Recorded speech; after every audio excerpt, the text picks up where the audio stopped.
આજે એક અતિશય કરુણ અને ન કલ્પી શકાય એવા દુઃખદ સમાચાર મળ્યા. અમદાવાદથી લંડન જઈ રહેલું વિમાન એ ટેક ઓફ થયા પછી, એટલે કે રનવે ઉપરથી ઉડ્યા પછી માત્ર 2 જ મિનિટમાં તૂટી પડ્યું.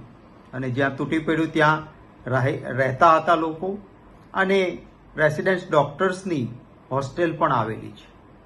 અનેક લોકોને પોતાનો જીવ ગુમાવવાનો વારો આવ્યો. એવા સમાચારોથી ખૂબ વ્યથિત છું.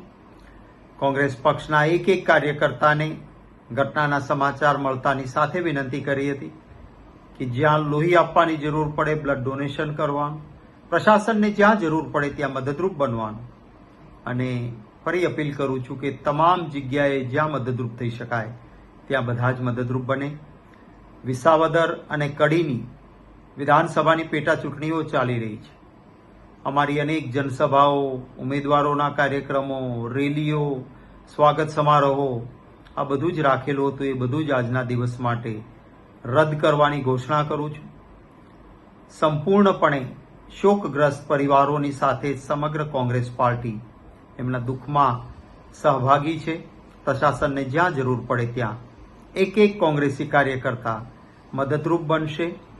અને આજના કડી અને વિસાવદરના તમામ કાર્યક્રમો રદ કરીને જે મૃતકો છે એમની પ્રાર્થનામાં, એમના આત્માની શાંતિ માટે ને પરિવારને દુઃખ સહન કરવાની શક્તિ મળે એ માટે ઈશ્વરની પ્રાર્થનામાં આપણે સૌ સાથે મળીને જોડાઈએ.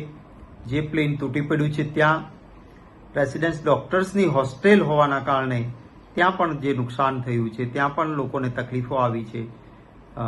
સાચો મૃત્યુઆંક તો હવે આવશે, પરંતુ એ સૌ પરિવારોના દુઃખમાં સહભાગી થાઉં છું. ઈશ્વર દુઃખને સહન કરવાની શક્તિ અર્પે અને મૃતકોને શ્રદ્ધાસુમન સમર્પિત કરું છું.